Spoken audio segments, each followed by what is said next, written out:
আমাদের চ্যানেলটি সাবস্ক্রাইব যারা করেননি তাদের আসলে শো মিস করার অনেক চান্স আছে। এই জন্য আমি সবসময় বলি যে আমাদের চ্যানেলটা যদি আপনি সাবস্ক্রাইব করেন ডেফিনেটলি আপনার এই শো মিস করার কোনো চান্স নাই।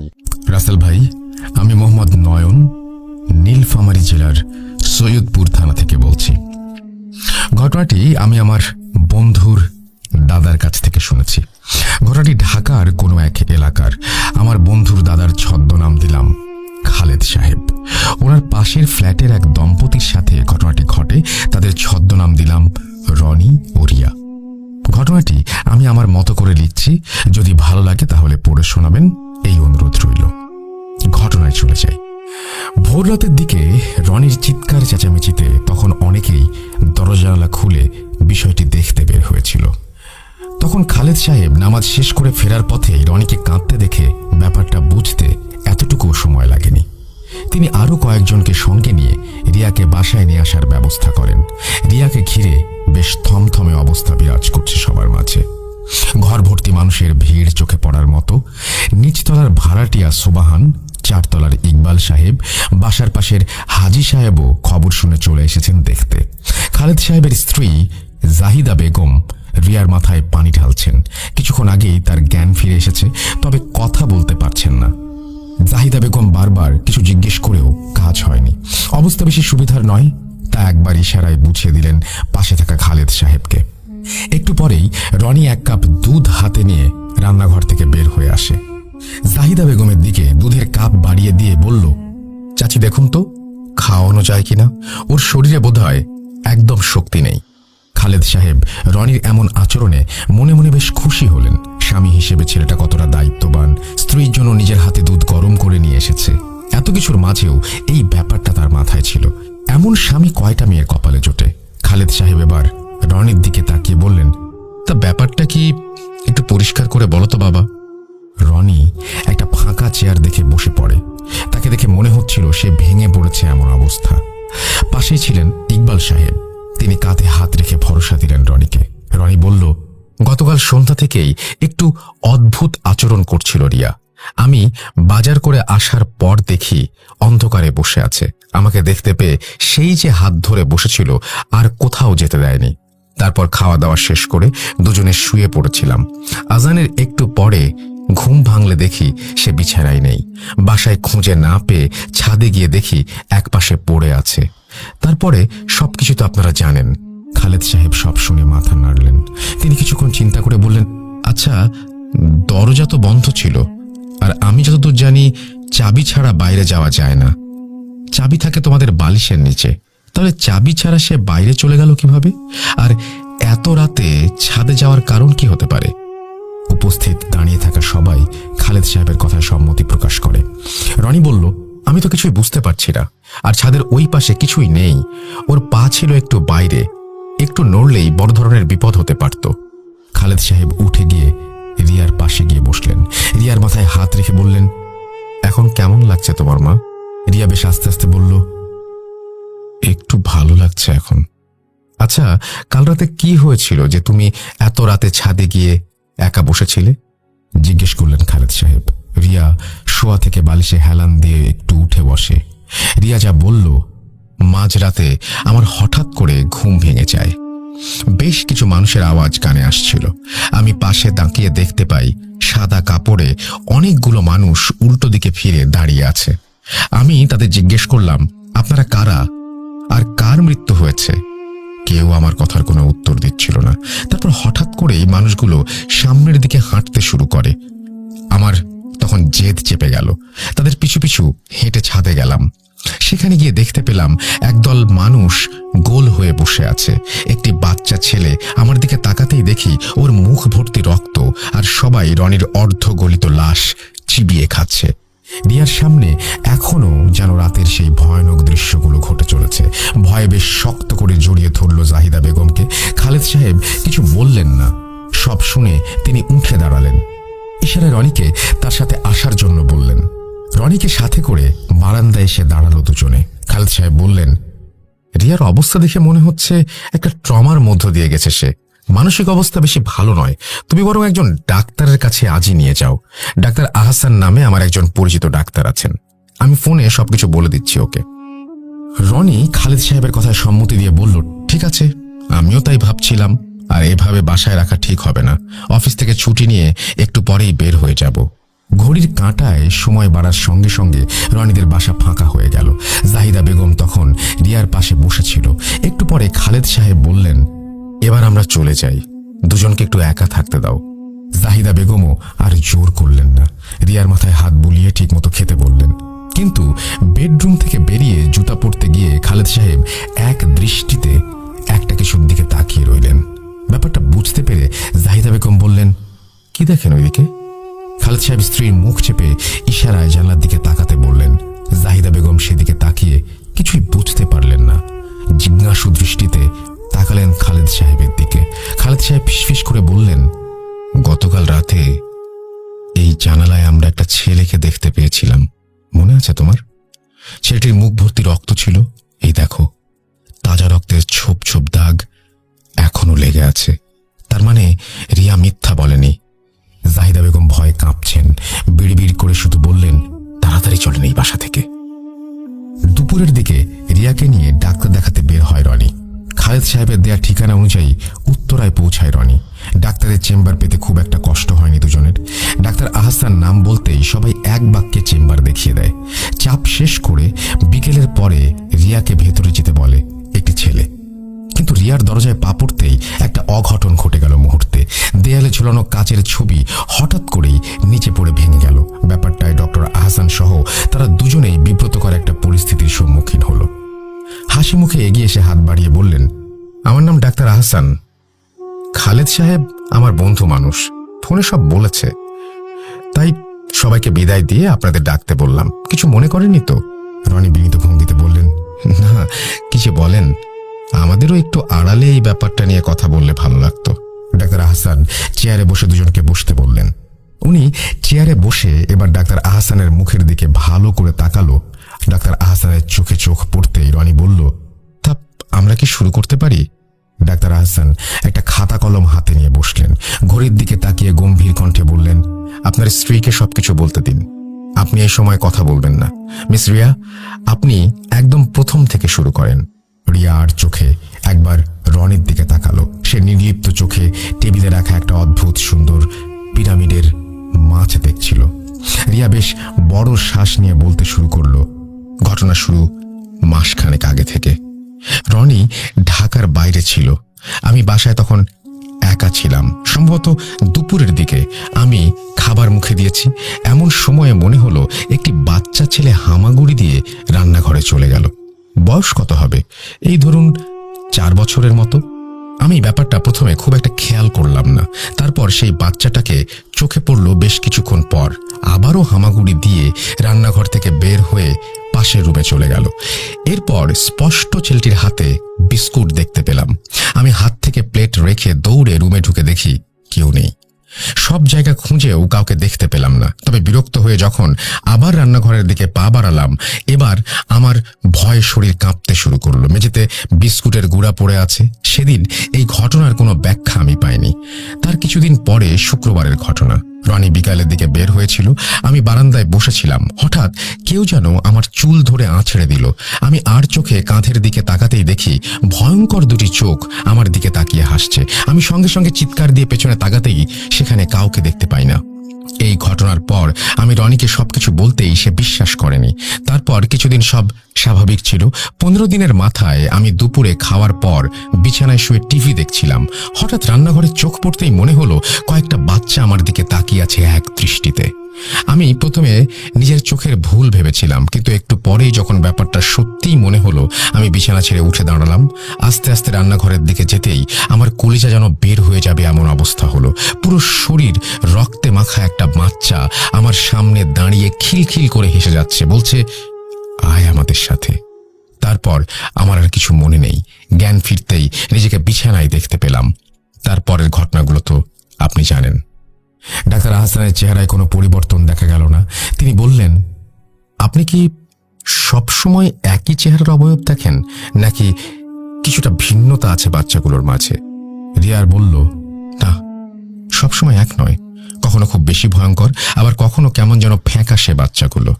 এখন দিন দিন বাচ্চাগুলো যেন বেশ বড় আর ভয়ঙ্কর হয়ে উঠছে। ডাক্তার আহসান খাতায় কিছু লিখলেন, তারপর সামনে থাকা একটা যন্ত্র সামনের দিকে এগিয়ে বললেন, এর নাম টেম্পারেচার মিটার। আপনি আপনার ডান হাত এখানে রাখুন।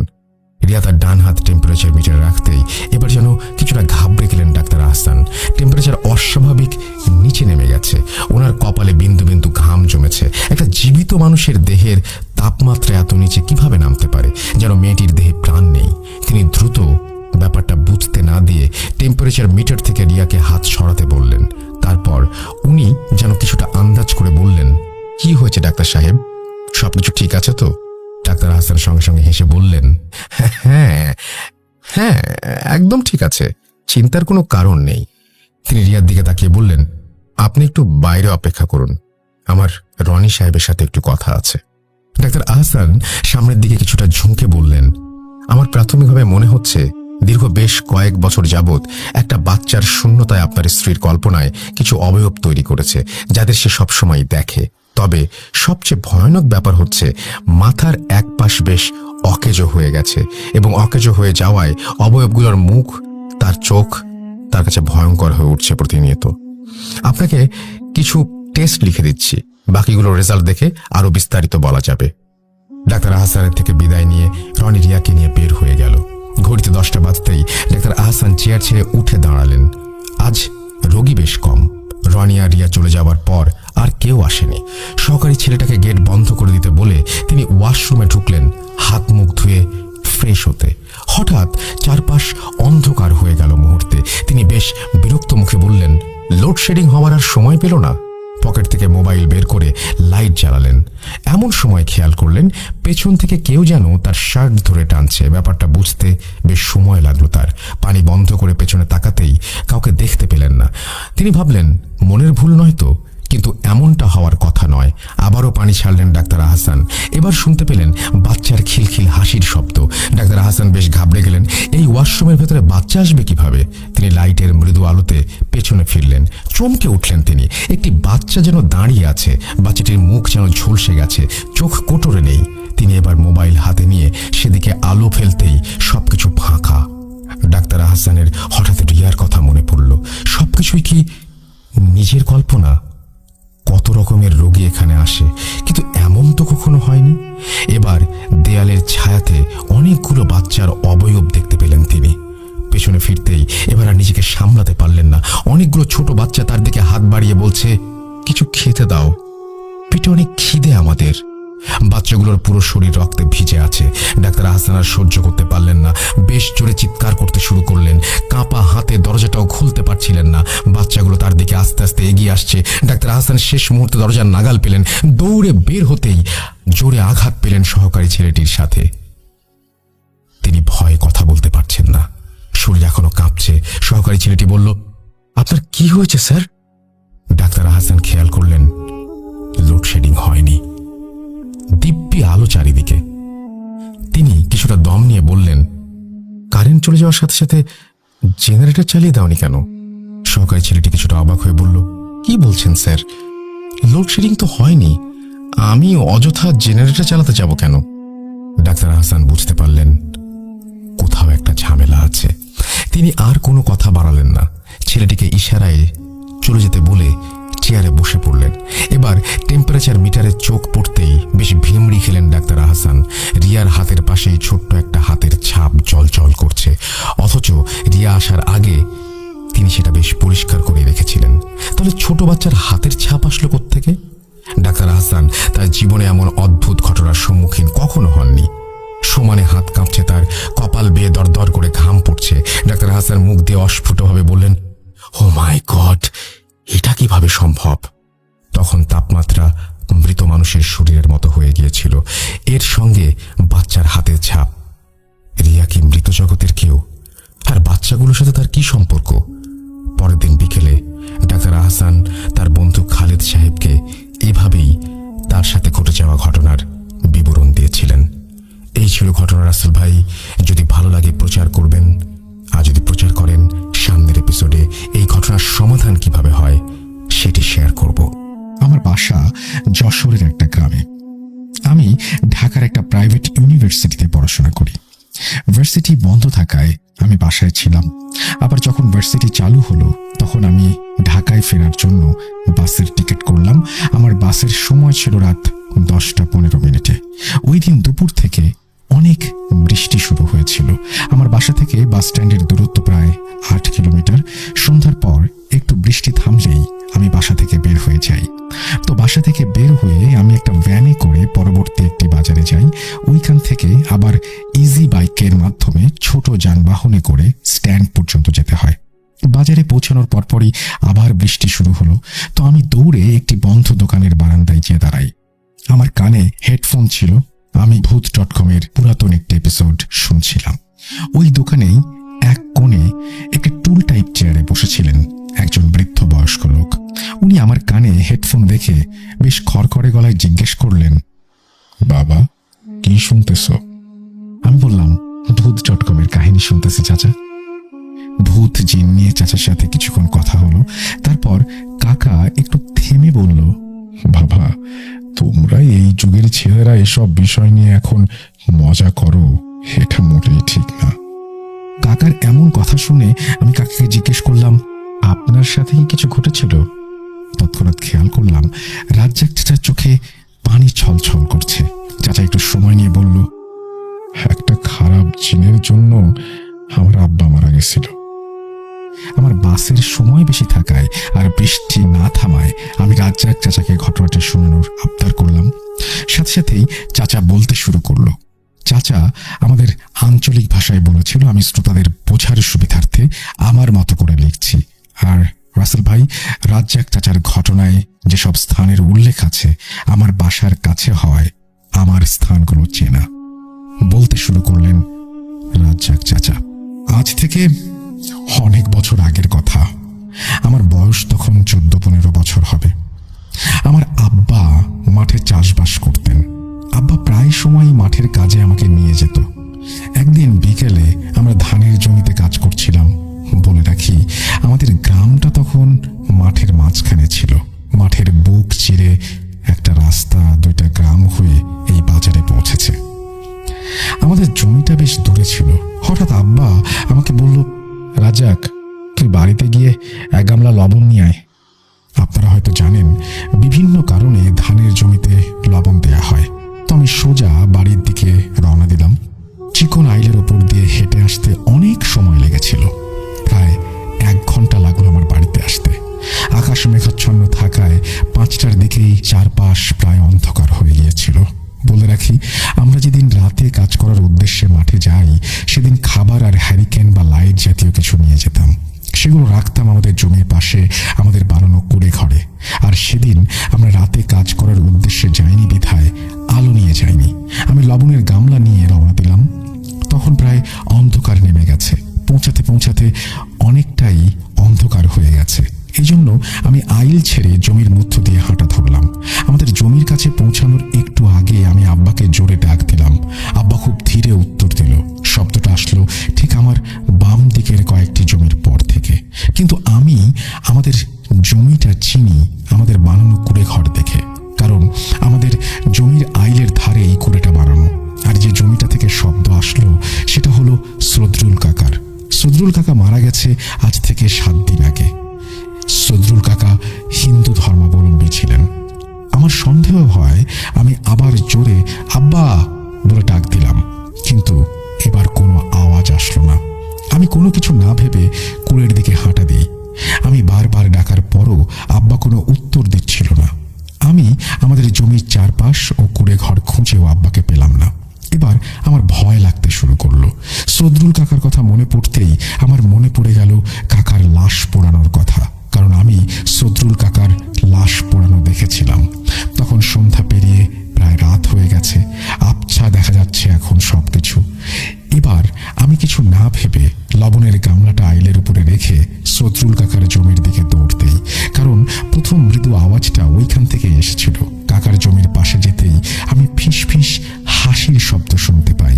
শব্দটা মেয়ে কণ্ঠ নাকি পুরুষ কণ্ঠ বোঝা যাচ্ছিল না। একদম নিস্তব্ধ পরিবেশ। ওই ফিসফিসে হাসিটা আমার পুরো শরীর হিম করে দেয়।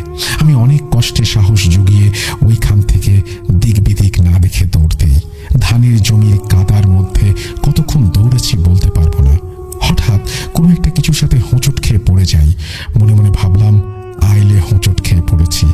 উঠে আবার দৌড় দিতে যাব, এমন সময় কাতরানোর আওয়াজ শুনতেই পেছনে তাকিয়ে দেখি আব্বার মুখ দেখা যাচ্ছে।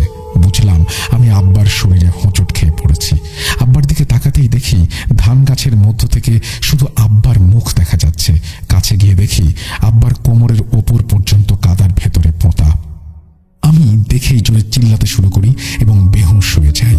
চোখ খুলে আমি দেখি আমার বাড়ির বারান্দায় খাটে শুয়ে আছি, আর আব্বা মেঝেতে পাটির ওপরে শুয়ে আছে। পাশে বসে আছে মা, দাদি আর প্রতিবেশী 2 জন কাকা, আর আমার বোন আব্বার পা টিপছে। তখন দুপুর। তখন বুঝলাম আমি কত সময় ধরে বেহুশ ছিলাম। আমার সারা শরীর ব্যথায় টনটন করছে, সাথে হালকা জ্বর। আব্বার শরীরেও নাকি সারা রাত অনেক জ্বর ছিল। দুপুরে আমরা খাওয়া দাওয়া করে বারান্দায় সবাই বসি। এবার সবাই আব্বাকে আর আমাকে জিজ্ঞেস করলো কাল মাঠে কি হয়েছিল। আব্বা এর মধ্যে প্রায় সুস্থ। আব্বা ভয়ার্ত সুরে স্পষ্টভাবেই বলতে শুরু করলেন, আমি যখন রাজ্জাককে লবণ আনতে বাড়ি পাঠিয়ে কাজ করতে থাকি, প্রায় 30 মিনিট পর সদরুলের জমি থেকে সদরুল আমাকে ডাকলো।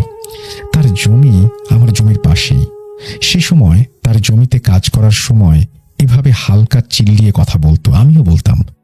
এভাবেই দুজনের জমি থেকে কাজ করতে করতে কথা বলতাম। আমার ধান গাছে নোনা পোকা লাগায় আমি একটু টেনশনে ছিলাম।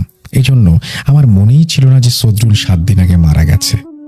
আমি আগের অভ্যাস মতোই ওর সাথে কথা বলতে থাকি। কথার মাঝে আমি বললাম, সারদুল, নামটা সারদুল হবে। কথার মাঝে আমি বললাম, সারদুল, আমার ধানে নোনা পোকা লেগেছে রে।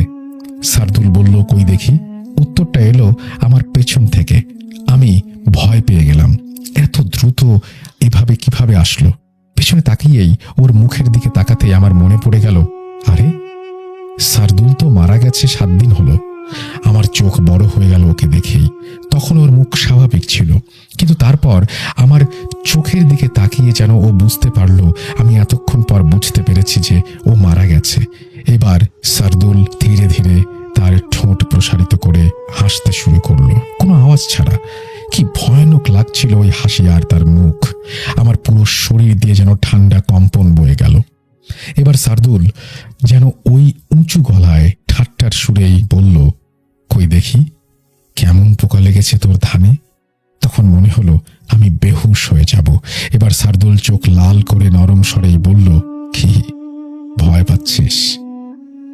আমার জমির একটু দূরে দূরে অনেকেই যার যার জমিতে সন্ধ্যার পর কাজ করে। আমি চিৎকার করে তাদের ডাকার চেষ্টা করলাম, কিন্তু মুখ দিয়ে আওয়াজ বের হচ্ছিল না।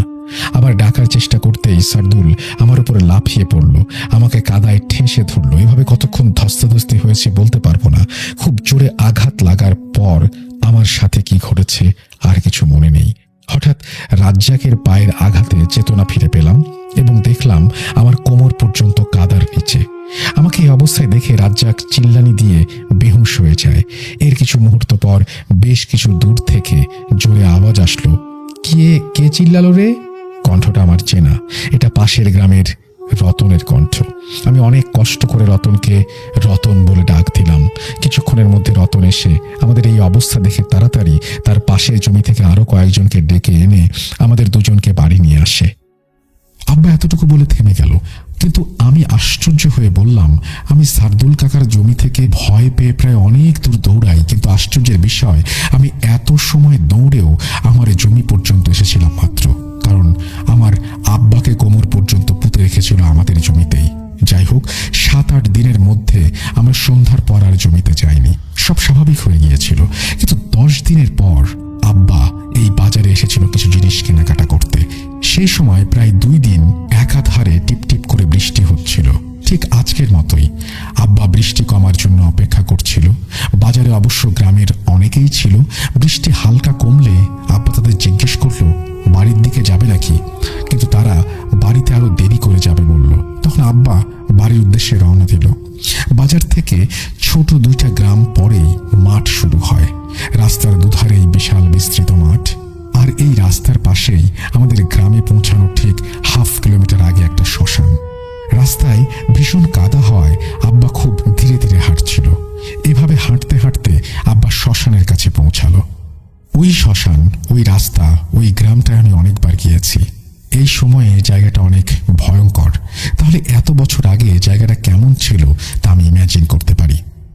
শ্মশানের পাশেই আছে একটা মন্দির আর একটা তেঁতুল গাছ। তেঁতুল গাছটায় মানুষ মানত করে ইটের টুকরো ঝুলিয়ে রাখে, আর ডান দিকে তার পাশেই একটা কম প্রস্থের নদী বয়ে গেছে, আর নদীর ওপারে আবার মাঠ। এবার বাসায় গেলে আমি শ্মশানের জায়গাটা সহ পুরো ফাঁকা রাস্তা ও গ্রামের ভিডিও আপনাদের শেয়ার করব ইনশাল্লাহ। চলে যাই আবার ঘটনায়। আব্বা শ্মশানের কাছে পৌঁছাতেই একটা শব্দ কানে আসলো, কারা যেন ফিস ফিস করে হাসছে। মনে হচ্ছিল যেন তাকে দেখে কারা যেন হাসছে। তখন আব্বা ভাবলো হয়তো ইঁদুর দৌড়াদৌড়ি করছে, এই জন্য এমন শব্দ হচ্ছে।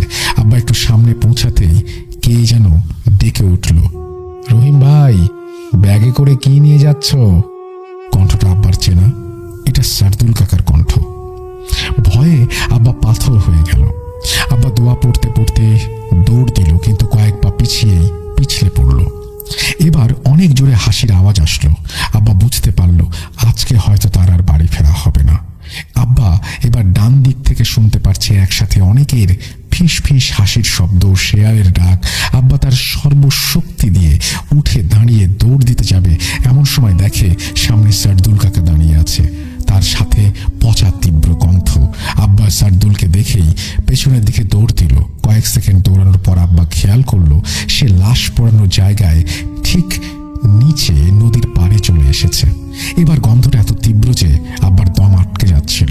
এমন সময় সারদুল কাকা পেছন থেকে ডাকলো, রহিম ভাই, বলেই পেছন থেকে আব্বার উপর লাফিয়ে পড়ল। এভাবে পানিতে আবার ধস্তাধস্তি হচ্ছিল। এমন সময় রাস্তা দিয়ে কিছু গ্রামের লোকজন বাজারে যাচ্ছিল।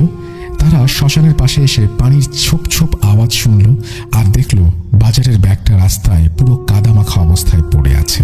তারা দ্রুত নদীর পাড়ে গিয়ে দেখলো আব্বা পানিতে, নিঃশ্বাস যায় যায় অবস্থা। তারা আব্বাকে পানি থেকে তুলে মন্দিরের সামনে বসালো। আব্বার শ্বাস একটু স্বাভাবিক হতেই তাকে বাসায় নিয়ে চলল। তারা আব্বাকে বাসায় এনে বারান্দায় বসে রইল। আমি, বোন, মা, দিদি সবাই ছিলাম। আব্বা সব ঘটনা খুলে বলল। বাসার সবাই আবার চিন্তিত হয়ে পড়ল। সারা রাত আব্বার জ্বরে ভুলভাল বকছে, আবার বারবার ভয়ে চিল্লিয়ে উঠছে। পরদিন সকালে আমাদের এলাকার হুজুরকে ডাকা হয়। হুজুর বাসায় এসে আব্বাকে দেখেন এবং সব ঘটনা শোনেন। হুজুর আমাকে আর আব্বাকে পানি পড়া আর দোয়া পড়ে দিলেন। এরপর হুজুর বললেন আমি আমার এক বন্ধুকে নিয়ে রাতে আসব। উনি কয়েক গ্রাম পরেই থাকেন। উনিও একজন ইমাম এবং এসব বিষয়ে তার অনেক অভিজ্ঞতা ও সুনাম আছে। মাগরিবের নামাজের পর হুজুর ও তার বন্ধুটি আসলো। হুজুরের বন্ধুর নাম হলো কাদের, ছদ্মনাম। কাদের হুজুরের পরনের লম্বা পাঞ্জাবি পায়জামা, হাতে তসবিহ। আমরা সবাই বারান্দায় বসে আছি। কাদের হুজুর আগে থেকেই হুজুরের কাছ থেকে সম্পূর্ণ বিষয়টি শুনেছেন। কাদের হুজুর আব্বাকে নিয়ে ঘরের ভেতরে গিয়ে দরজা আটকে দিলেন আর আমাদের সবাইকে বাইরে উঠোনে গিয়ে দাঁড়াতে বললেন। প্রায় 20 মিনিট পর আব্বা ও হুজুর বের হয়ে আসলেন। আমরা আবার সবাই একসাথে বারান্দায় বসলাম। হুজুর বললেন একটা খুবই খারাপ জিনের নজর পড়েছে আব্বার উপর, আর জিনটি নাকি আমাদের জমির পাশেরই একটা পুরাতন গাছে থাকে। দুঃখিত রাসেল ভাই, আমি অনেক চেষ্টা করেও রাজ্জাক চাচার বলা গাছের নামটা মনে করতে পারিনি। আব্বা নাকি মাসখানেক আগে পাশের জমির মালিকদের সাথে ওই গাছটা কেটে ফেলার প্ল্যান করেছিলেন, ওই গাছের নিচে বসেই। আর ঠিক তার কিছুদিন পরেই নাকি গাছটা কেটে ফেলে আব্বা ও পাশের জমির লোকজন। তাদের মধ্যে নাকি সারদুল কাকাও ছিলেন। তখন থেকেই নাকি আব্বাকে ওই জিনটা টার্গেট করে। আমরা সবাই কাদের হুজুরকে জিজ্ঞেস করলাম তাহলে ওই জিনটা সারদুল কাকা হয়ে কেন সামনে আসে, আর সারদুল কাকার মৃত্যু কি এই জিনের কারণেই হয়েছে? এর মধ্যেই এশার আজান দিয়ে দিয়েছে। কাদের হুজুর বলল আমার এখনো অনেক কিছু জানা বাকি, নামাজ পড়ে এসে আমাদের জানাবে বলে তারা মসজিদের উদ্দেশ্যে চলে গেল। আমরা সবাই বারান্দায় বসেছিলাম। চারিদিক নিস্তব্ধ, ঝিঝি পোকার আওয়াজ থেমে গেছে। হুজুর যাওয়ার আনুমানিক 10 মিনিট পর আমাদের ঘরের খড়ের চালে খসখস শব্দ উঠল। বুকটা কেঁপে উঠল। এই নিস্তব্ধতার মধ্যে এরকম শব্দ। এবার আমরা সেই পরিচিত ফিস ফিস হাসির আওয়াজ শুনলাম। সবাই শুনল, আমি, বাবা, মা, দিদি। হঠাৎ খেয়াল করলাম আমার বোন কোথাও নেই। এরপর আমার বোনের গলা শুনতে পেলাম আমাদের ঘরের চাল থেকে। আমরা দ্রুত বাইরে এসে দেখি আমার বোন চালের উপরে বসে আছে আর আমাদের দিকে তাকিয়ে হাসছে। তার হাসিটা দেখে আমার পুরো শরীর হিম হয়ে গেল। মা অস্বাভাবিক কিছু বুঝতে পেরে পাগলের মতো কাঁদতে শুরু করলেন। আব্বা আমার বোনকে নিচে নেমে আসার কথা বলতেই আমার বোন অপরিচিত ছেলের কণ্ঠে বলে উঠল, রহিম, আমি তোকে মেরে এখন থেকে তোর বাড়িতেই থাকবো। আর সাথে সাথে ওই রোমহর্ষক হাসি। আব্বা বোনের এই অবস্থা দেখে কাঁদতে কাঁদতে বলল, আমার যদি কোনো দোষ হয়ে থাকে আমাকে মেরে ফেলো, তারপরেও আমার মেয়েকে ছেড়ে দাও। এর মধ্যেই হুজুর আর কাদের হুজুর বাড়ির সামনে চলে এসেছেন। তাদের আসা মাত্রই আমার বোন ঘরের পেছনের দিকে লাফ দেয়। কাদের হুজুর ও আব্বা দৌড়ে ঘরের পেছনের দিকে যায় এবং আমার বোনকে দুজন মিলে ধরে জোর করে বাড়ির মধ্যে নিয়ে আসে। হুজুর আর কাদের হুজুর আমার বোনকে নিয়ে বারান্দায় বসায়। দুজন মিলেও আমার সমবয়সী বোনের শক্তির সাথে পেরে উঠছিল না। হুজুর দ্রুত একটা গ্লাসে পানি পড়ে আমার বোনের গায়ে ছিটিয়ে দিতেই আমার বোন কিছুটা নেতিয়ে পড়ে। এবার কাদের হুজুর বারান্দায় আমার বোনকে বসিয়ে আমাদের সবাইকে উঠোনে যেতে বলেন।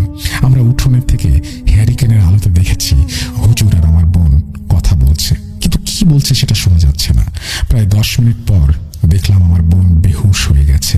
সাথে সাথে হুজুর আমাদের ডাকলো। হুজুর বলল, আমার বোনকে নিয়ে আর কোনো টেনশন নেই। এবার কাদের হুজুর বলল, আপনাদের প্রশ্ন ছিল সার্দুল বেশে এই জিন কেন আসে আর সার্দুলের মৃত্যুর পেছনে এই জিনই দায়ী কিনা। সার্দুলের মৃত্যুর পেছনে এই জিনের হাত নেই, আর তার চেহারা নিয়ে এসেছিল কারণ আপনার আব্বা রহিম মিয়া আর সার্দুলকে ওই কাছ থেকে প্রায় দেখত এই জিনটা। আর বেশি ভয় দেখিয়ে মারার জন্য সদ্য মৃত সার্দুলের চেহারাটাই বেছে নেয় সে। জিনটার লক্ষ্য প্রতিবারই নাকি ছিল আব্বাকে মেরে ফেলা। এবার হুজুর বলল, জিনটাকে নাকি তিনি তার জিনের মাধ্যমে বন্দি করে ফেলেছে। কিভাবে বন্দি করেছে তা আমাদের বলেনি। সবকিছু বলে ইমাম সাহেব ও হুজুর চলে গেলেন। আমরা অনেক বেশি ভয় পেয়েছিলাম সবাই। এরপর সব স্বাভাবিক হয়ে যায়। আমরা সবাই প্রায় ভুলে গিয়েছিলাম বিষয়টা। 7-8 মাস পরে আব্বা বিকেলে জমিতে যায় ধান ক্ষেত দেখতে। তখনও আমাদের জমিতে ধান চাষ করা হয়েছিল আর টিপটিপ বৃষ্টি হচ্ছিল 3-4 দিন ধরে, যদিও বর্ষাকাল ছিল না তখন।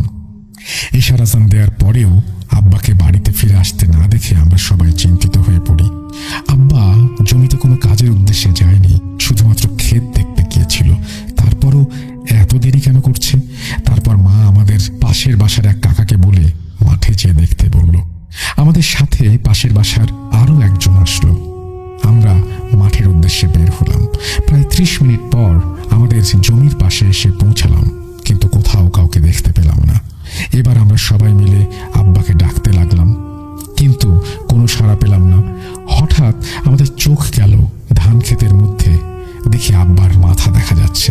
সবাই দৌড়ে সেখানে গিয়ে দেখি আব্বা বুক সমান মাটির নিচে পোতা। 3 জন কি করব বুঝতে পারছিলাম না। কান্না শুরু করে দিলাম। আর একজন সোজা দৌড়ে বাড়ির দিকে চলে গেল গ্রামে খবর দিতে। পাগলের মতো আমি কেঁদেই চলেছি। এর মধ্যে সাথে থাকা কাকা সব দেখে বলল, আব্বা আর বেঁচে নেই। বেশ কিছুক্ষণ পর গ্রামের অনেক মানুষ একসাথে মাঠের দিকে আসতে দেখা গেল। সবাই এসে আব্বার লাশ তুলল। এভাবেই এই কালো অধ্যায়ের শেষ হলো। আমাদের সবার মনে তখন একটাই প্রশ্ন, হুজুর বলেছিল ওই জিনটাকে নাকি বন্দি করেছে, তাহলে আমার আব্বার এভাবে কেন মৃত্যু হলো? বলতে বলতে রাজ্জাক চাচার চোখ গড়িয়ে জল পড়তে লাগলো। আমি আবার চাচার কাঁধে হাত দিয়ে সান্ত্বনা দিলাম। স্বাভাবিক হতেই আমি রাজ্জাক চাচাকে জিজ্ঞেস করলাম, আমি আপনার ঘটনাটা যদি ভূত.com-এ শেয়ার করি তাহলে আপনার আপত্তি আছে? রাজ্জাক চাচা আপত্তি না করায় আমি ছদ্মনাম দিয়ে ঘটনাটা শেয়ার করলাম। আমার হাতে সময় কম থাকায় রাজ্জাক চাচা আমার কাছে ঘটনাটা সংক্ষিপ্ত আকারে বলেছে। ততক্ষণে বৃষ্টি কমে গেছে। তারপর আমি রাজ্জাক চাচাকে সালাম দিয়ে আবার দেখা হবে বলে গন্তব্যের উদ্দেশ্যে বেরিয়ে পড়লাম। ভূত.com-এর দীর্ঘায়ু কামনা করি। আমার ঘটনা এখানেই শেষ। ঘটনাটি সিলেক্ট হলে দয়া করে আমাকে জানাবেন। আসসালামু আলাইকুম রাসেল ভাই, আশা করি ভালো আছেন।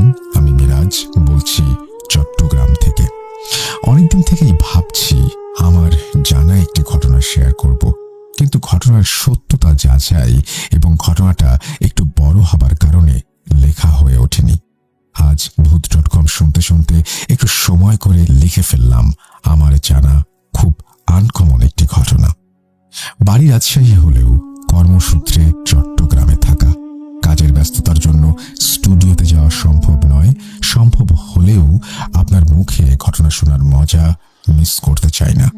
আনুমানিক 2014-15 থেকে ভূত FM শুনি। ভূত.com নিয়েও তিনি লিখেছেন এবং তিনি বলছেন যে ঘটনায় আসি। ঘটনা 2004 সালে ঘটে আমার সাথে কর্মরত সুপারভাইজার শহীদুল ইসলামের সাথে।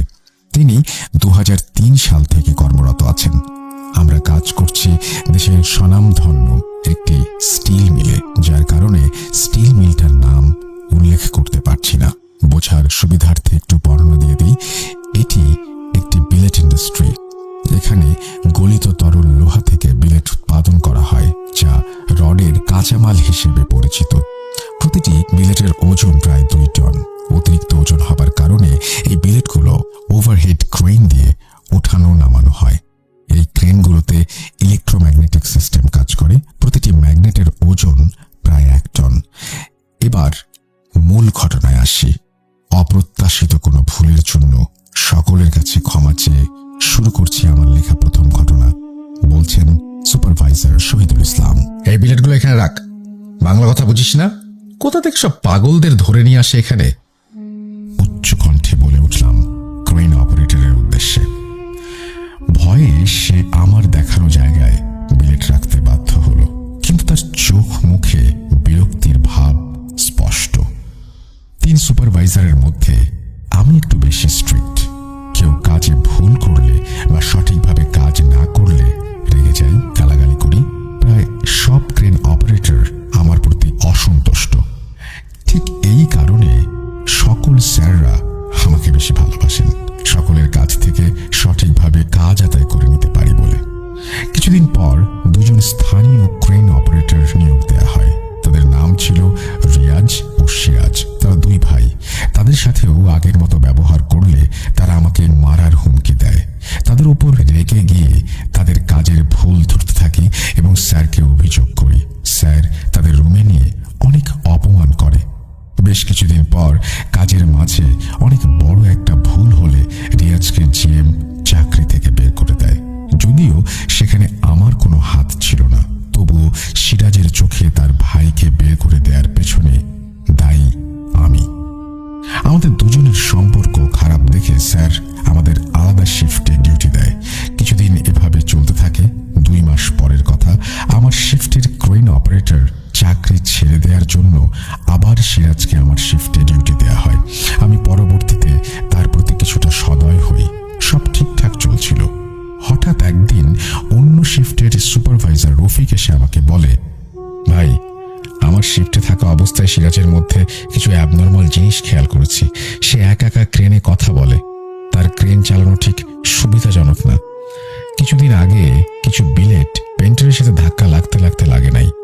যদি লাগতো তাহলে সে নিশ্চিত মারা যেত। আপনি একটু সাবধানে থাকবেন। রফিকের এসব কথা শুনে আমি কিছুটা অবাক হই। কিছুদিন কোনো সমস্যা না হলেও একদিন আমি প্রথম তার অ্যাবনর্মাল আচরণের সাক্ষী হই। সেদিন নাইট শিফট ছিল। আমি যথারীতি ডিউটি থেকে আসলাম। দেখি সিরাজ ক্রেন অপারেট করছে। আনুমানিক রাত 2টার দিকে খেয়াল করি ক্রেন চলছে না। সিরাজকে অনেক ফোন করেও কোনো সাড়া শব্দ না পেয়ে আমি বাধ্য হয়ে ক্রেনে উঠে পড়ি। উঠতে ভাবি, আসলেই কি ছেলেটার মধ্যে কোনো অ্যাবনর্মাল কিছু আছে নাকি? একটু ভয়ে ক্রেনের কেবিনে গেলাম। ক্রেনের কেবিনে ঢুকেই দেখি সে মাথা নিচু করে বসে আছে।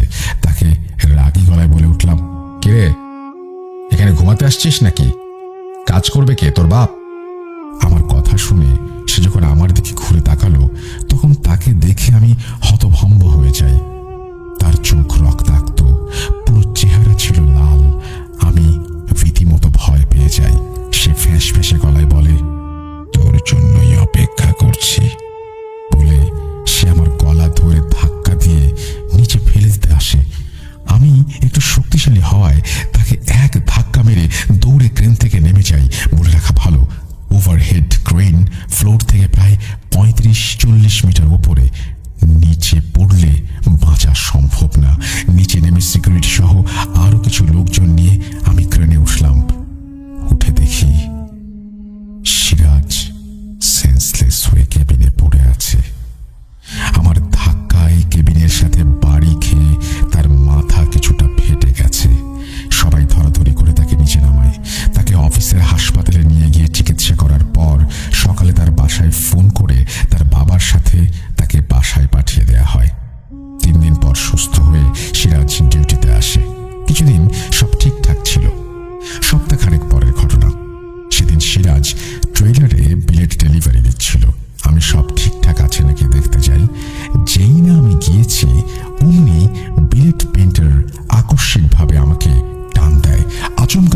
ফিরে দেখি আমি যেখানে দাঁড়িয়েছিলাম ঠিক সেখানেই প্রায় 2 টনের 2টা বিলেট মাটিতে পড়ে।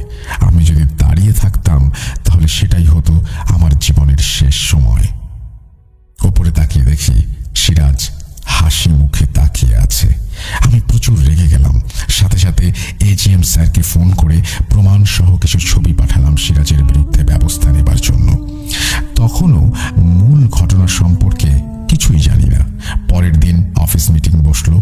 আমি সহ সবাই সিরাজের দোষ তুলে ধরল। স্যার সবার কথা শুনে সিরাজকে চাকরি থেকে বের করে দেওয়ার কথা বলল। আর ঠিক তখনই ঘটে গেল আসল ঘটনা। মিটিংয়ে অবস্থানরত সবার সামনে সিরাজ আক্রমণাত্মকভাবে স্যারের দিকে এগিয়ে গেল। ওইখানে আমরা সবাই মিলে তাকে আটকে রাখতে হিমশিম খাচ্ছিলাম। তার দেহে এমন শক্তি, আমরা সবাই অবাক হলাম। সিরাজ বলতে লাগলো, তোরা আমাকে বের করে দিবি? আমি এখানে কতদিন থেকে আছি তোরা জানিস। তোদের সবাইকে আমি শেষ করে দেব। সিরাজের এসব কথা শুনে আমরা সবাই অবাক হলাম। এতক্ষণ পর্যন্ত আমাদের সবারই মনে হচ্ছিল সিরাজ স্বাভাবিকভাবে এই কাজগুলো করছে, তার ভাইকে চাকরি থেকে বের করে দেওয়ার প্রতিশোধ নিচ্ছে। কিন্তু সেদিনের ঘটনার পর আমরা সেটা নিয়ে ভাবতে বসতে বাধ্য হলাম। সিরাজকে মানসিকভাবে অসুস্থ হিসেবে হাসপাতালে ভর্তি করা হয়। কিছুদিন পর আমরা সবাই মিলে স্যারকে বলে সিরাজকে ক্ষমা করে দিতে বলি এবং সে আবারও চাকরিতে আসে। ঘটনার শুরু এখান থেকেই। কিছুদিন ভালোই চলে। দিন 15 পরের ঘটনা। আমার সাথে যে প্রিন্টার কাজ করে সে বিলেট প্রিন্ট করছিল। হঠাৎ করে সে তার পেছনে ক্রেন চলার শব্দ অনুভব করে। সে ফিরে দেখে ক্রেনের ম্যাগনেট তার দিকে ছুটে আসছে। সে সাথে সাথে বসে পড়ে। তবুও তার মাথার কিছু অংশে আঘাত লাগে, সাথে সাথে মাথা ফেটে যায়। তাকে হাসপাতালে দিয়ে এসে আমি সিরাজকে ফোন করি। সে ফোন রিসিভ না করলে আমি রাগে তার ক্রেনে যাই এবং ভাবতে থাকি যদি আবার আমার সাথে কিছু ঘটে। তাই যাওয়ার সময় একজনকে সাথে নিয়ে যাই। গিয়ে কেবিনের দরজা খুলতেই যা দেখলাম তা দেখে আমি আর নিজেকে ধরে রাখতে পারলাম না। দেখি সিরাজের মুখে রক্ত লেগে আছে। সে কিছু একটা খাচ্ছে। ভালো করে খেয়াল করে দেখলাম সেটা একটা মুরগি। দরজা খোলার শব্দে সে পেছন ফিরে তাকালো এবং দেখলাম তার চোখ রক্তাক্ত। আমরা ভয় পেয়ে তৎক্ষণাৎ সেখান থেকে নেমে আসি। বলে রাখা ভালো, আমাদের কোম্পানির নিজস্ব মসজিদ আছে। আমরা গিয়ে মসজিদের ইমামকে ডেকে নিয়ে আসি। তারপর 15-20 জন মিলে সিরাজকে ধরাধরি করে নিচে নামিয়ে নিয়ে আসে। আমাদের ডিপার্টমেন্টের রুমে তাকে নিয়ে গেলে ইমাম সাহেব তাকে দেখেই বলে, সে তো স্বাভাবিক নেই, তার মধ্যে খারাপ কিছু বাসা বেঁধেছে। এটা ঠিক করা আমার পক্ষে সম্ভব না। আমি একজন হুজুরের নাম্বার দিচ্ছি, আপনারা তার সাথে যোগাযোগ করুন। সিরাজের পরিবারে তার কোনো অভিভাবক ছিল না। তার মা আর তার ছোট ভাই রিয়াজ, যাকে চাকরি থেকে বের করে দেওয়া হয়েছিল, তারাই তার পরিবারের সদস্য।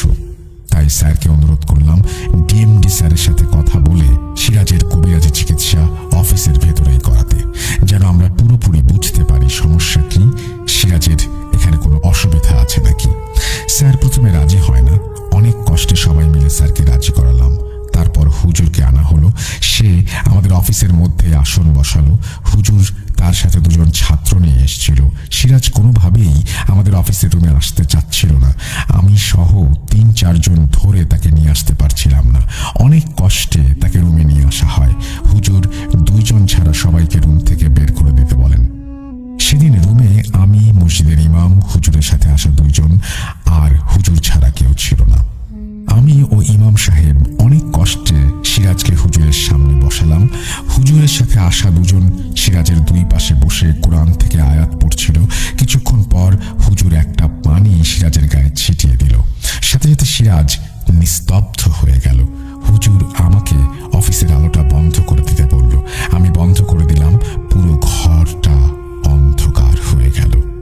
কিছুক্ষণ পর ঘরে কিছু একটা শব্দ অনুভব করলাম। বুঝলাম হুজুর জিন হাজির করেছেন। সিরাজ তখনও নিস্তব্ধ। হুজুরের হাজির করা জিন খুব আস্তে আস্তে কিছু একটা করছিল, যা আমাদের বোধগম্য হলো না। প্রায় 30 মিনিট পর হুজুর জিনটাকে বিদায় করে দিতেই সিরাজ কাঁপুনি দিয়ে জেগে উঠল এবং সে কর্কশ গলায় বলে উঠল, পেরেছিস, তোরা একে মুক্ত করবি, পারবি না। এই অফিসের সবাইকে মেরে ফেলবো। এই বলে সিরাজ সেন্সলেস হয়ে যায়। সিরাজকে অফিসের মধ্যে রাখতে নিষেধ করলেন হুজুর, তাই তখনই আমরা 4-5 জন সিরাজকে ওর বাসায় নিয়ে যাই। সিরাজের বাসা অফিস থেকে মাত্র 5 মিনিটের দূরত্বে। সিরাজের বাসার একটু সামনেই সে কাঁপুনি দিয়ে ওঠে। সিরাজকে বাসায় রেখে আমরা অফিসে চলে আসলাম। তবে একটা জিনিস খেয়াল করলাম, সিরাজ যখন বাসায় গেল তখন সে একদম নর্মাল ছিল। কিছুটা অবাক হয়ে অফিসে এসে বড় হুজুরকে জিজ্ঞেস করলাম, হুজুর, সিরাজ এখানে অ্যাবনর্মাল থাকলেও বাসায় গিয়ে কিভাবে নর্মাল হয়ে গেল? ঠিক তখনই জানতে পারলাম এতদিন কি ঘটে গেল তার সাথে, তার আসল রহস্য। বাকিটা বলছি হুজুরের ভাষায়। আমার সাথে থাকা ভালো জিন এসে আমাকে বলল, এই স্টিল মিল চালু করার সময় এখানে অনেক পুরাতন একটা গাছ ছিল, আর সেই গাছে একটা জিন ছিল। সেটা কাটার জন্য এই গাছে বসবাস করা জিন খুব রেগে যায়। যখন এখানে ক্রেন বসানো হয় তখন সেই জিন এই ক্রেনে উঠে বসে। মিলটি চালু হবার পর কেউ এই ক্রেনে গিয়ে কাজ করতে পারত না। সবাই ক্রেনের কেবিনে ঢুকতে বের হতে ধাক্কা অনুভব করত। পুরো যাই অবস্থা হতো। অনেকে এই চাকরি ছেড়ে দিয়ে চলে যায়। পরে সমস্যার কথা আপনাদের ডিএমডি স্যারকে জানানো হলে তিনি একটা বড় হুজুর নিয়ে এসে সেই জিনকে অনেক কষ্টে একটা সুতার মধ্যে বন্দি করেন। সেই সুতা এই ক্রেনের এক কোনায় 11টা গিট দিয়ে বেঁধে দেয়া হয়। পরে আর কোনো সমস্যা হয়নি। সিরাজের ভাই রিয়াজকে যখন আপনারা চাকরি থেকে বের করে দেন তখন সে অনেক রেগে যায় এবং রাগের বশীভূত হয়ে সে একটা অসৎ কাজ করে ফেলে। সে এক তান্ত্রিকের কাছে গিয়ে আপনাদের মেরে ফেলার জন্য ব্ল্যাক ম্যাজিক করতে বলে। তান্ত্রিক তার কাছে থাকা কিছু খারাপ জিন চালনা করলে সেই জিন তান্ত্রিককে আগের ওই জিনের ব্যাপারে বলে। তখন তান্ত্রিক রিয়াজকে বলে, তোর ব্ল্যাক ম্যাজিক করতে হবে না, গিয়ে ওই জিনকে মুক্ত করে দে, তাহলেই সে সবাইকে শেষ করে ফেলবে। তাই কোনো এক গভীর রাতে রিয়াজ সিরাজের সাথে অফিসে প্রবেশ করে। সিরাজ এই ব্যাপারে জানতো না। রিয়াজ তার চোখ ফাঁকি দিয়ে ক্রেনের চারপাশ খুঁজে সেই সুতার 11টি গিট খুলে ফেলে এবং সেই সুতা সেখানেই ফেলে দিয়ে চলে যায়, যাতে করে ওই জিনটি মুক্ত হয়ে যায়। অনেকদিন বন্দি থাকার কারণে সে খুব আক্রমণাত্মক হয়ে ওঠে এবং অনেক বয়স্ক হবার ফলে সে এখন অনেক শক্তিশালী। মুক্তি পাওয়ার পর জিনটি সিরাজকে প্রথমেই পায়, তাই সে সিরাজের শরীরেই প্রবেশ করে এবং সকল কর্মকাণ্ড ঘটাতে থাকে। হুজুর আমার দিকে তাকিয়ে বলে, আপনার কপাল খুব ভালো ছিল। আল্লাহ আপনার সহায় ছিল বলে আপনি 2 বার ক্রেনে উঠেও বেঁচে গেছেন। আপনার উপরে বিলেট ফেলা হয়েছিল, তবু আপনি বেঁচে যান। যে পেন্টারের সাহায্যে আপনি বেঁচেছিলেন, ম্যাগনেটের আঘাতে তাকেও মেরে ফেলার চেষ্টা করা হয়। একমাত্র আল্লাহ সহায় ছিল বলে আপনারা সবাই সুস্থ আছেন। আমি আজ রাতে এখানেই থাকবো। কাল আবার সিরাজকে দেখে জিন ছাড়িয়ে তারপর যাব। আমি হুজুরকে জিজ্ঞেস করলাম যে যদি সিরাজ জিনের কবলে থাকে তাহলে সে বাসায় যাওয়ার পর কিভাবে ঠিক হয়ে যায়। তখন হুজুর বললেন, যতই ক্ষমতাধর শক্তিশালী হোক না কেন, আল্লাহর কাছে এরা কিছুই নয়। চট্টগ্রামকে 12 আউলিয়ার শহর বলা হয়। ওলি আউলিয়াদের জন্য চট্টগ্রাম বিখ্যাত। সিরাজের বাসার ঠিক সামনে একটি মাজার ও একটি মসজিদ আছে, একদম লাগোয়া। সিরাজের বাসায় যেতে হলে সেই মসজিদ ও মাজারের সাথে লাগোয়া রাস্তা দিয়েই যেতে হবে। সিরাজ অফিস থেকে ফিরে ওই রাস্তা দিয়ে বাসায় যায়, আর জিনটি তার শরীরে থাকতে পারে না। এসব শুনে তো রীতিমতো হতভম্ব হয়ে যায়। সেই রাতে বাসায় চলে আসলাম। পরদিন আবার অফ ডে ছিল। অফিস থেকে আরেক সুপারভাইজার রফিক ফোন করাতে আমি অফিসে গেলাম। মাগরিবের নামাজ শেষে সিরাজকে বাসা থেকে অফিসে নিয়ে আসতে হলো। হুজুর আমার হাতে একটা ছোট পানির বোতল তুলে দিয়ে বললেন, মসজিদের এরিয়া থেকে বের হবার আগেই এই বোতলের পানি সিরাজের গায়ে ছিটিয়ে দিতে হবে, তাছাড়া তাকে তোমরা এখানে নিয়ে আসতে পারবে না। হুজুর যা যা বলল আমরা তাই করলাম। তারপর সিরাজকে অফিসে নিয়ে আসা হলো। তাকে অফিস রুমে ঢুকাতেই সে অবাক হয়ে বলল, ভাই এসব কি? আমাকে এখানে কেন নিয়ে আসা হয়েছে? আমি খেয়াল করে দেখলাম হুজুরের হাতে একটা কালো সুতা। বুঝতে পারলাম হুজুর আজ দিনের বেলা জিন বন্দি করা সেই সুতোটা খুঁজে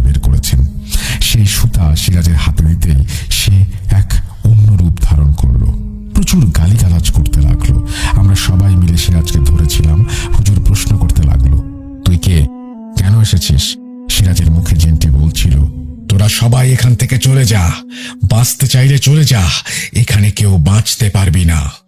মনে হচ্ছিল পুরো অফিসটা কাঁপছে। কিছুক্ষণ পর দোয়া কালাম পড়ার পর হুজুরের সাথে থাকা দুইজনকে বলল, একে শান্ত করা আমার একার পক্ষে সম্ভব না, তোমরা এই আয়াতগুলো পড়তে থাকো, আমি আমার জিনকে হাজির করি, তার সাহায্য ছাড়া এই জিনকে শান্ত করতে পারছি না। মিনিট 5 পর হুজুর সবাইকে থামতে বলল। বুঝতে পারলাম হুজুরের জিন আসতে চলেছে। আমরা সবাই চুপ হয়ে গেলাম। তখন পুরো অফিসে শোনা যাচ্ছে শুধু সিরাজের মুখে জিনের কথা, চলে যা, চলে যা, তোরা সবাই চলে যা, বাঁচতে চাইলে পালা। হঠাৎ হুজুর তার সাথে থাকা ছাত্রদের বলে উঠল, এই তোমরা পড়া শুরু করো। সেই দুইজন কোরআনের আয়াত পড়তে লাগলো। মনে হচ্ছিল যেন ছোট্ট অফিসে ঝড় বয়ে যাচ্ছে। কাঁচের জানালাগুলো ভেঙে পড়তে লাগলো। ফিস ফিস করে কিছুক্ষণ কথা শোনা গেল। একটা সময় সব শান্ত হয়ে গেল। হুজুর সিরাজের কপালে কিছু একটা লাগালো। অন্ধকারে ঠিক বোঝা যাচ্ছিল না। হুজুর বলল, বল তুই কে? কেন এই মানুষটিকে কষ্ট দিচ্ছিস? এখান থেকে চলে যা।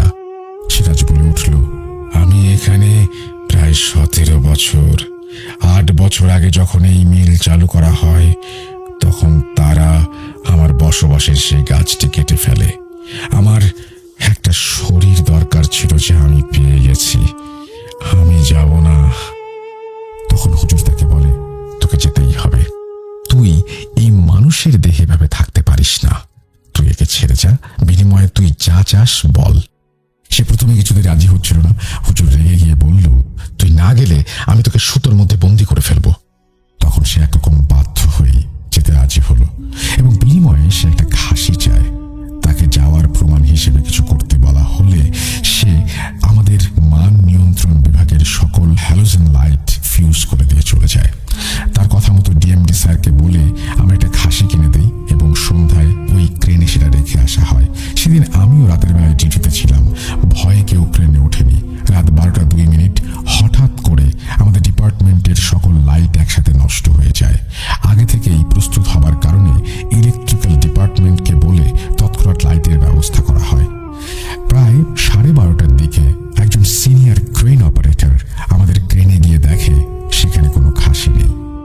প্রায় 30-40 মিটার উপরে একটি কেবিন থেকে একটি খাসি উধাও হয়ে যাওয়া কোনোভাবেই সম্ভব না। আসসালামু আলাইকুম রাসেল ভাইয়া এবং আমাদের প্রিয় শ্রোতা বন্ধুরা, আশা করি আল্লাহ তাআলার অশেষ রহমতে সকলেই ভালো আছেন। আমি লাজিম ইয়াসার জিয়াদ আজ আবারও ফিরে আসলাম আপনাদের মাঝে নতুন আরেকটি ঘটনা নিয়ে। শুরুতেই ভাইয়ার কাছে ক্ষমা চেয়ে নিচ্ছি আমার লেখায় অনিচ্ছাকৃত ভুলের জন্য। আজ যে ঘটনাটি আমি আপনাদের বলতে চলেছি, এই ঘটনাটি আমি কিভাবে সংগ্রহ করেছি, শুরুতে আপনাদের সেই বিষয়টি বলা যাক। আমার বেশিরভাগ ঘটনা সংগ্রহের পেছনে আমার পরিবারের বিভিন্ন সদস্যের অনেক অবদান রয়েছে। আমাদের পরিবারের প্রায় সবাই ভূত.কমের অনেক ভক্ত। বিশেষ করে আমার দাদা এবং দাদুমণি, তারা দুজনে ভূত FM এবং ভূত.কমের অনেক ভক্ত। যাই হোক, আজকের এই ঘটনাটি আমাকে সংগ্রহ করতে অনেক সাহায্য করেছে আমার দাদুমণি। দিনটি ছিল পবিত্র ঈদ উল ফিতরের দিন। সেদিন আমাদের বাসায় আমার দাদুমণির বান্ধবী লতা দাদু এবং তার হাজব্যান্ড এসেছিলেন। এমন সময় হঠাৎ আমার দাদু আমাকে ডেকে বললেন, দাদু ভাই, লতার জীবনে খুবই দুঃখজনক একটা ঘটনা আছে। ওর জীবনের ঘটনাটি তুমি ভূত.কমে লিখে পাঠাতে পারো। তুমি লতাকে জিজ্ঞেস করে দেখো। দাদুমণির সব কথা শুনে আমি লতা দাদুকে জিজ্ঞেস করি ঘটনাটি সম্পর্কে। শুরুতে লতা দাদু কিছু বলতে না চাইলেও দাদুমণি এবং আমার জোড়াজুড়িতে বলতে শুরু করেন। তো চলুন এবার চলে যাওয়া যাক মূল ঘটনার গহীনে।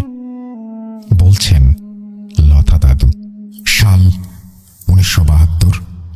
অন্য 8-10 দিনের মতো ঘরের সব কাজ শেষ করে ভর দুপুর বেলায় আমি গোসল করতে গিয়েছি আমাদের পাশের বাড়ির পুকুরে। খুব স্বাভাবিকভাবেই আমি গোসল করতে থাকি। একটা সময় আমার মনে হয় একটু ডুব সাঁতার কাটতে। যেমনটা ভেবেছি ঠিক তেমনটাই কাজ। আমি সাঁতার কাটতে কাটতে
শুনেছিলাম যে এমন অনেক পুরনো জিনিস পেলে সেগুলো খুলে দেখতে নেই, সেগুলো খুললে নাকি অনেক সময় বড় বিপদ হয়।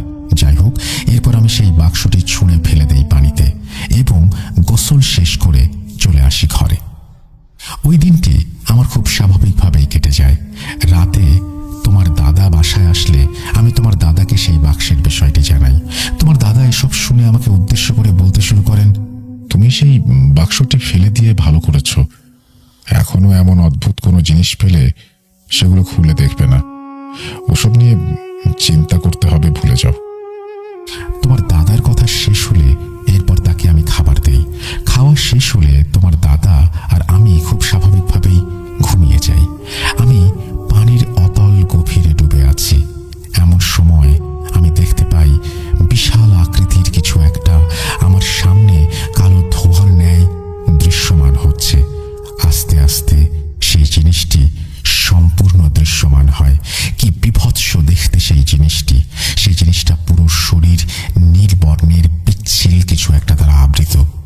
জিনিসটির কোমরের থেকে নিচের অংশ পুরোটাই সাপের লেজের মতো এবং কোমর থেকে মাথা পর্যন্ত কোনো ভয়ানক প্রাণীর মতো। সেটা যে কি প্রাণী সেটা আমি বলতে পারবো না, কারণ এমন কোনো প্রাণী আমি আজ পর্যন্ত কোনো দিনও দেখিনি।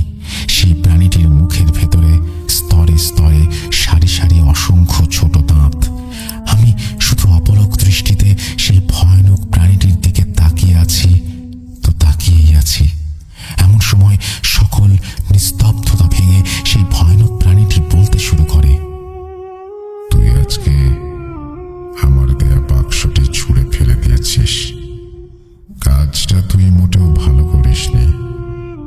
আমি তোকে সেই বাক্সটি দিয়েছিলাম, ওর মধ্যে রয়েছে তোর সবচেয়ে মূল্যবান উপহার।